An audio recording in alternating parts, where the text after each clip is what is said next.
Are there any positive stories? Are there any positive stories? Or is it all doom and gloom? Yeah. There are many different news items which is going around, and I have to touch on to this one very quickly, just in a couple of seconds. There's a recent killing of this gentleman in Jamaica, which is called Father Foul, and it's really unfortunate what has happened to him. This is a gentleman who is a promoter, a businessman, and I think he was involved with narcotics and all those sort of things in the UK sometime before in the past, and he was deported to Jamaica. But there's a video going around where he was shot and killed. It is always unfortunate when someone is shot, killed, stabbed, whatever like that. Whatever is their past, it is so wrong, and one has got to give condolences, and so that is something which is going on there, but the thing which has been not bothering me or troubling me for the past week or so is, after the Justice Smollett thing, the R. Kelly thing, the stabbings and all those sort of things happening, you start to wonder to yourself and say, are there no positive stories? Are there no stories which is on the front line, which is pumping the news? Because the news are being pumped. It's like, a fire brigade goes to a fire, and the first thing that they want is to make sure that if there's a water pump, so they go to that water pump and they latch onto the hose and they start to pump. They start to pump the water, and if not enough water from their chuck, they start to pump the water. And what we are seeing is the news which is coming out is being pumped with the negative stereotype, pumped with the negative issues, pumped. Don't get me wrong, I'm a strong believer that believe that at the end of the day, information and news is crucial, and it is important that it is actually, being aired, because you cannot actually cover things. It's difficult when we cover things and that we expect things to change, and one of the things that I was looking at two things. I heard Neville Lawrence, who is the father of Stephen Lawrence, made some statement to say that not much really has actually changed. Not much has actually changed since the death of his son. In fact, what Neville Lawrence is saying is that things have actually got worse. And I'm sure many persons will want to agree with that. Let me just turn this down, Many persons will want to agree with that now. So things have actually changed. Things have actually gone somewhat slightly pear-shaped. Slightly pear-shaped because guess what? The stabbings are still going on. Now, of course, I know that there's positive things happening. Of course, I know there are great things out. Of course, I know there are fantastic young boys out there. I know there are fantastic young girls out there. I know there are great and positive and awesome stories which are happening out there. But at the end of the day, we've got to actually look at some of the key things, which is what is actually holding things back. And I started to think that somehow, and I don't know about you, it's like we are somewhat becoming slightly desensitized. I've been hearing, and I'm going to do a little list of some of the people who have been stabbed since 2019 or killed in 2019. And if you're not careful, it will just become like it's the norm. Yeah, it just become like the norm, And it has been 20 years, And I remember I came to this country in 1992, and it is 20. I think I came here just the year before Stephen Lawrence got killed. It has been 20 years since the publication of a report into the murder of Stephen Lawrence, a black teenager who was stabbed to death in a racist attack in southeast London, not too far from me actually. After his murder, public inquiry was ordered by the government, led by Sir William Macpherson. The inquiry published its findings 24th of February 1999. Both out of 350-page report, 2 words had the biggest impact. Sir William labelled London police institutionally racist. 20 years on, what do people think of the police service? He criticized with such force. Well, good evening, ladies and gentlemen, those on Facebook and those on Instagram. This is normally a night, normally Sunday night, which I say inspirational night, but we're going to turn it into something inspirational, because I believe very strongly that you cannot sometimes inspire or move forward without actually facing some facts and facing some realities. I mentioned earlier that what are some of the positive stories, what are some of the good stories, and if you know of some good stories, please post them here. Please share them as well. Please post of individuals who are doing great things, but at the same time we've got to deal with a scourge which is happening. We're seeing the level of knife crime happening. We're seeing the level of gun crime happening. It is like it is not getting better, it's getting worse. Keep hearing, so disheartened and appalled.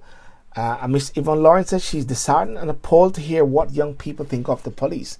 She's the founder of the Goodwin Lawrence Foundation, set up after her 17-year-old son Godwin was stabbed to death in 2011. In January, foundation aimed at reducing gang and knife crime, published a report after speaking to young people in Haringey, North London. We interviewed over 70 young people who expressed the same concerns that she had 20 years ago. Most of the young people we spoke to said they didn't trust the police and wouldn't even call them when they are with their friends in danger. Now let's get this into perspective. This is actually looking at the police. The police is not just only the problem, right? Actually, the home is also the problem, whether we like it or not.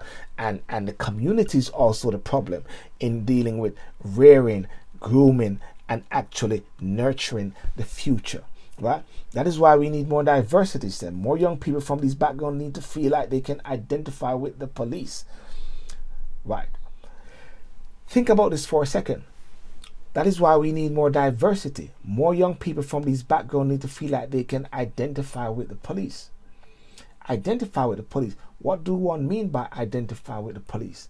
Do you need to be identified with the police? Do you need to identify with the soldier? Do you need to identify with the government? What does that really mean?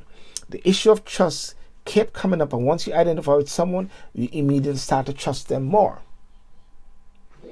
Trust is something. Yeah. See you later, view from my window. Wonderful. Yeah. Trust keep coming up. Start to trust them more. See, everybody plays a fundamental role in society, right? Everybody plays a part in society. People play a part in society. Children play a part in society. Young people play a part in society, right?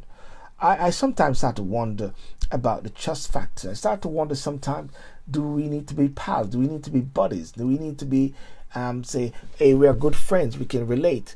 Or will people just need to actually do what they need to do?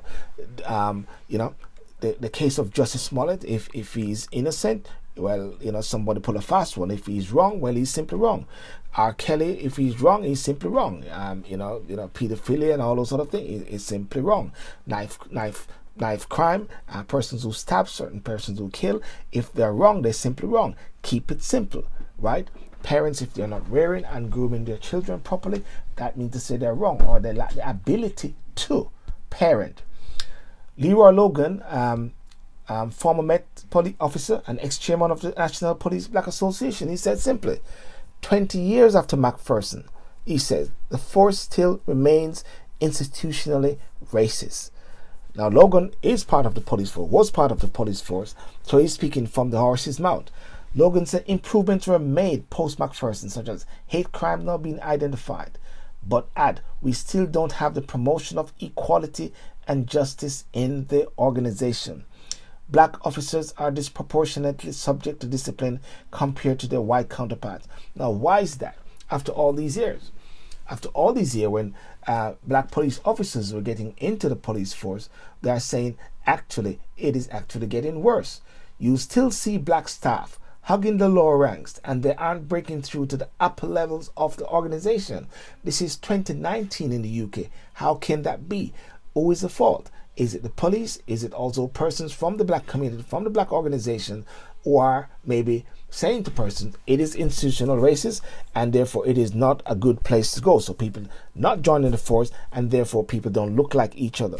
They are 20 times more likely to be stopped on Section 60 roadblocks, and you are more likely to be tasted if you're black.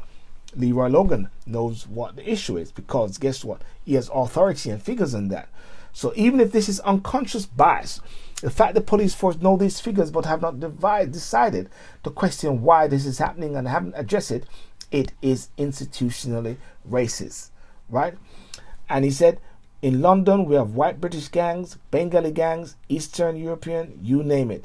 So why is it 80% of them on the police gang matrix is black? What happened to the rest of them? There need to be a very intelligent and a very honest conversation in regards to that. As he said, there's British gangs, Bengali gangs, Eastern European gangs, and all these different persons. There's still more to do.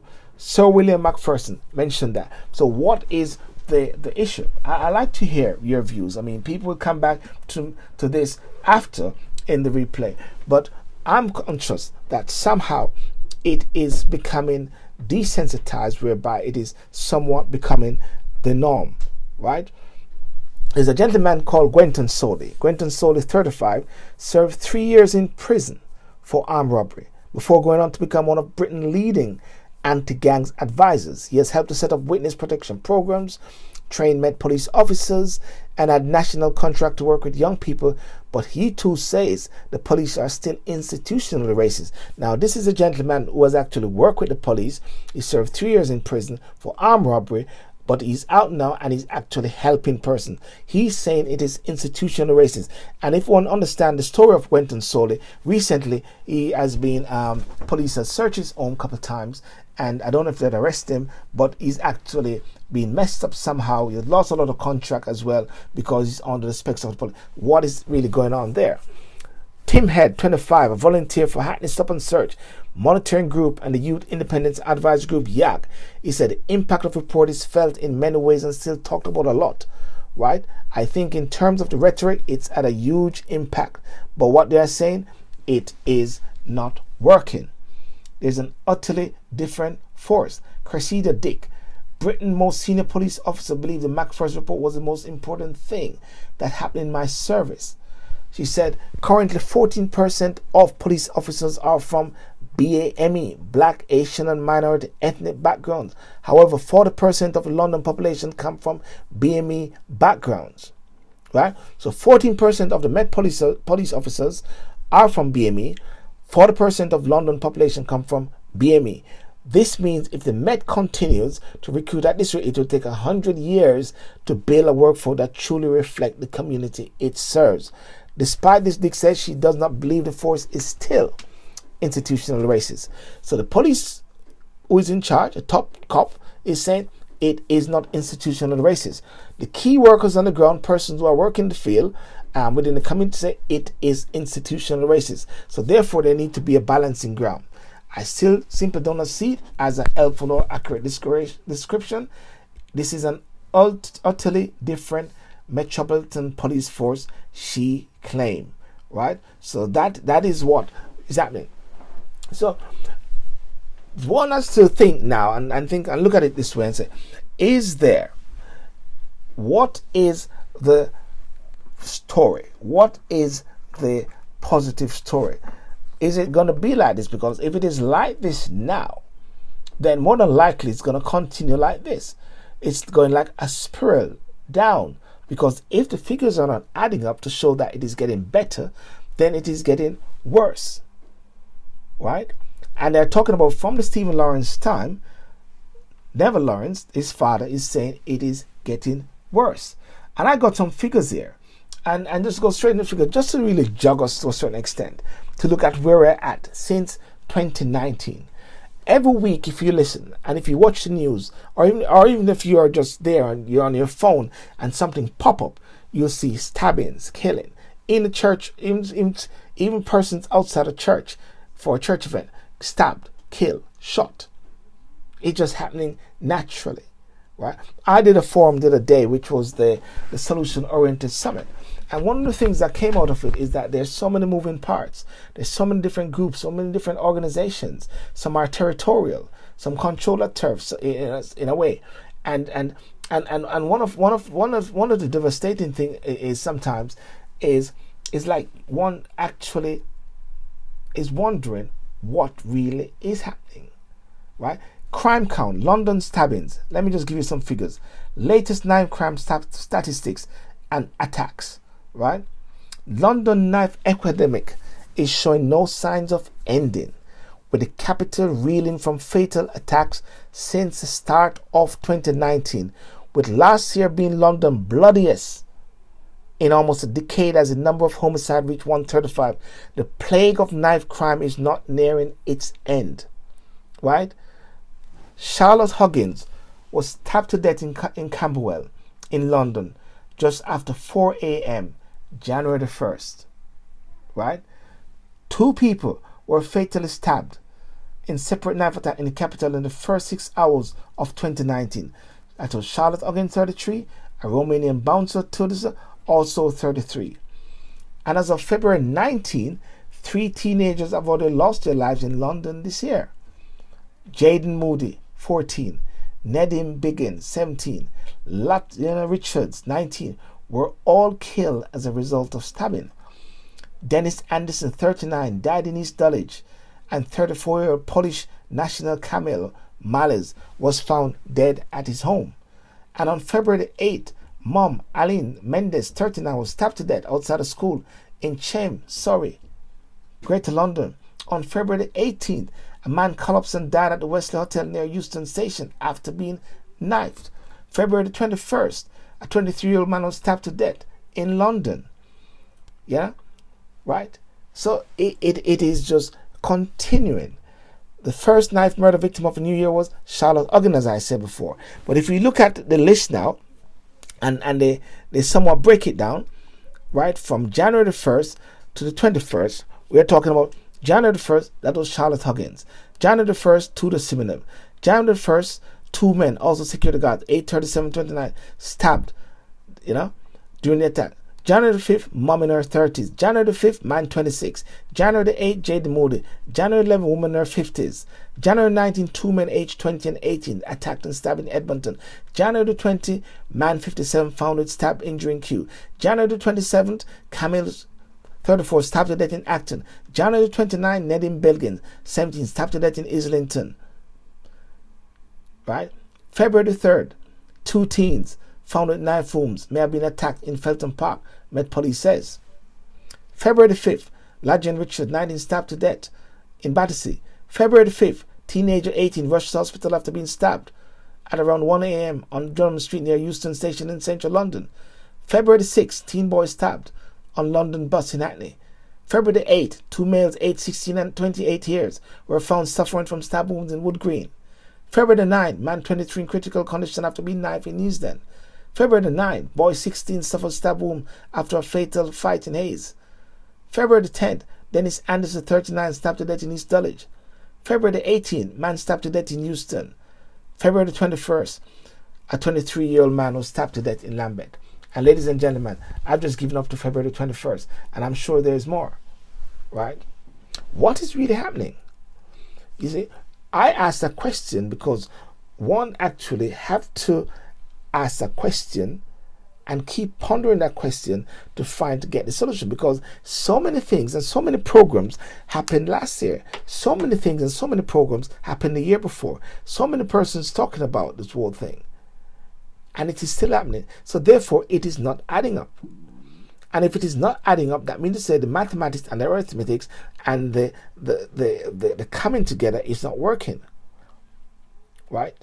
And one of the things that many people say is, let's deal with it first from a home perspective. Because all these stabbings that I'm looking at here,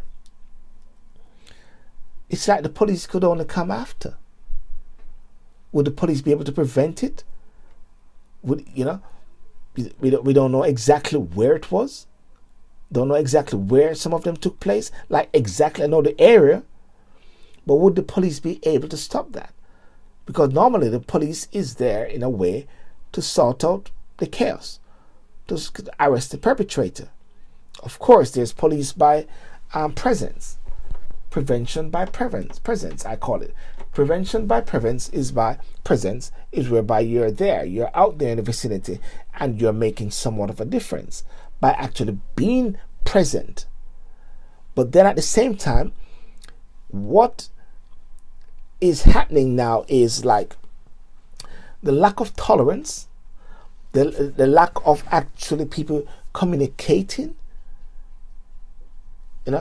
alternative dispute resolution. Is it that people are now so angry that they take situation into their own hands? Because if you look at the names, and let's get it right, these names are not just black names. Tudor Simeonov, Nedim Belgin, Kamil Malaz, What we're talking about is something which is deemed to be an epidemic.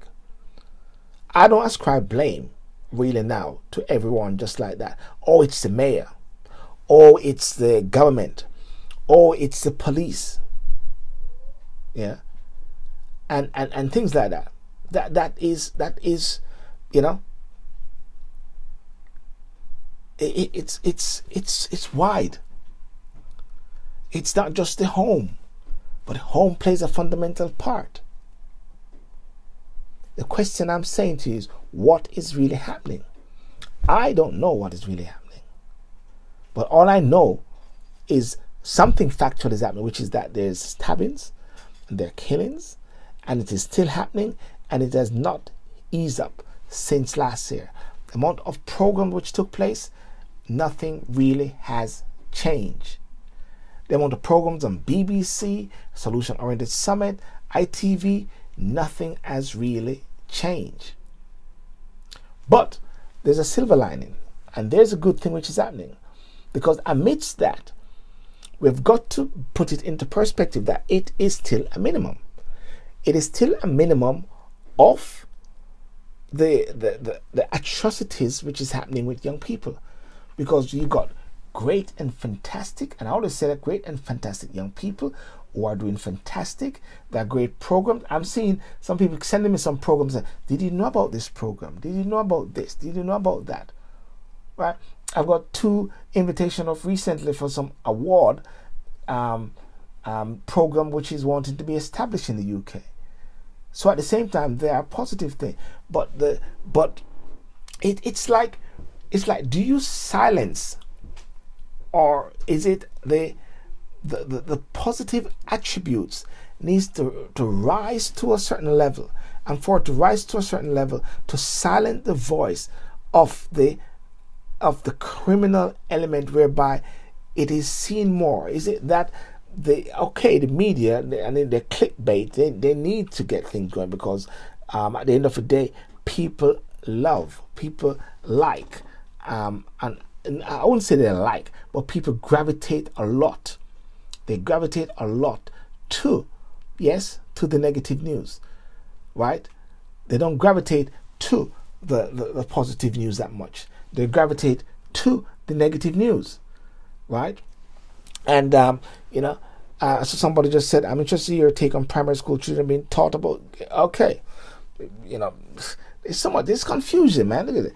Talk your views on children being taught about gay and transgender relationships from the age of 5 on the new curriculum.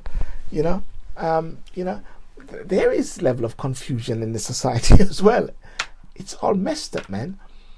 But it's got to be placed in the perspective. So I think what I'm just warning is that try not to be desensitized to what is really happening. Pay attention to what is happening.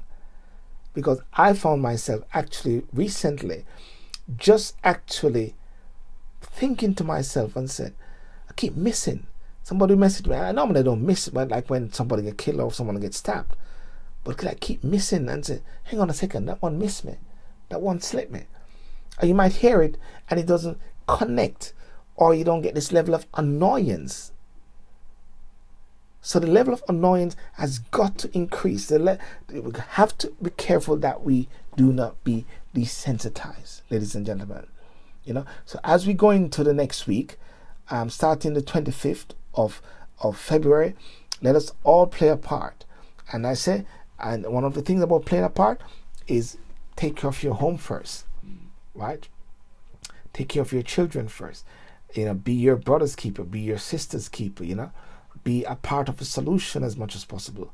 We've got to take back, the children, take back the city, take back the nation. There's a Brexit which is happening. Brexit is Brexit, and Brexit is happening there. I do not ascribe to some of the failings now which in society with Brexit. That is like a cop-out. You understand? I do not believe that a lot of the problem is just because of the police. I think somewhat that is deemed to be a cop-out. I believe sometimes communities are not taking responsibility at the same time, right? But that's not all, I believe communities need to pull together. If you're talking about community centers, create community centers, create opportunities as well. And there's much more. There's much more. I see sometimes a lot of programs, a lot of programs going out there, and a lot of young people doing videos and all those sort of things. And I'm saying there's much more than just doing a video about knife crime. There's much more about doing a video about drug. What about doing a video on business? What about doing videos on some other things to show that there's a wider aspect? Or are we the tunnel vision whereby it is from as you'll see, like most of the workers that with gangs and all those sort of things, which is fair enough, they are from a gang background. And one of the things that was shocking the other day, was when someone said to me that they were going to go to a seminar or a discussion on knife crime or whatever, and the lady said to me, her daughter said on the panel, she saw someone who gang raped her some years ago. So sometimes one of the problem also is that sometimes the history sometimes catch up with some persons, and then people find that very difficult to face persons who are in the past, that were in gangs, and also people are seeing them today now, and some of the crime which was committed has not been dealt with or not been addressed. So there are a lot of little hurt. There are a lot of little issues. There's this need for, like what happened in South Africa, some Truth and Reconciliation Commission, whereby some of the persons, some of the gang members who are now leaders in trying to rectify things, maybe need to come out and start to open up and start to say they're sorry and to apologize to the community, apologize to their areas, and say that they also played a part in the whole process. They played a part in where we're at today. What you sow, you reap. What you sow, you reap. And that could be one of the issues as well. I'm just throwing that one out there. Very controversial as it may seem. But something is not adding up. Something is not working, ladies and gentlemen. I don't know about you, but it's not adding up. So, just food for thought. And I'd keep this very simple. Keep it under 30 minutes just to keep it very simple. Bam, getting out there. But we've got to do something, because the Macpherson report and what Neville Lawrence is saying and what many of the workers on the ground are saying is that the Met is still institutional racist. And Johnny Barnes said it very clearly. He said, well, what do you expect? It is not just the Met which is institutional racist, but it's because the nation is institutional racist, and therefore, if the nation is institutional racist, then what do you expect? What do you expect? Like Johnny Barnes was saying, well, if you think that the footballers or the people in the audience are racist, where do you think that come from? That didn't just come from one or two, that come from society. At the end of the day, society plays a part. Right? And this is one of the things, that's why I always keep saying that no matter what, I believe that even if the police is institutionally racist, and if persons up this position, the black police organization and those black police officers and those who have been involved need to encourage more persons of black and minority ethnic group to get involved with the police and not to dissuade them or turn them away, right? I know a good friend of mine, his son is a police officer. I've seen him a couple of times on videos, a plainclothes guy, doing some fantastic stuff. So therefore, it's like one has got to be a martyr for the cause at times, I believe. A martyr for the cause is sometimes persons who go in there amidst the negative and the stereotype, because guess what? One has got to break through. One has got to break through in all different things. You can't just you cannot just be complainers.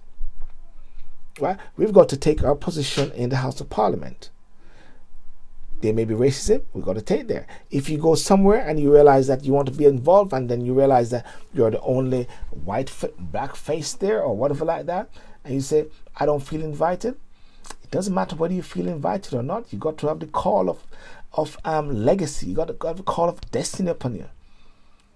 Right?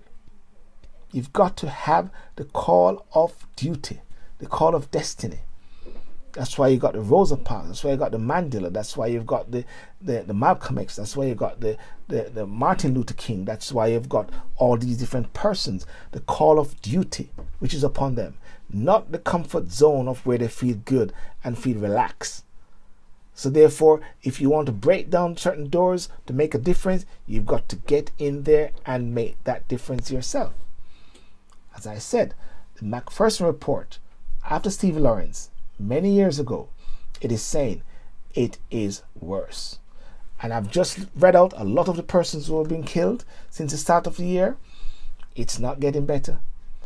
All the work that we've done, and don't get me wrong, I believe that some of the work which has been done has been achieved, and there have been some results, and life has been saved.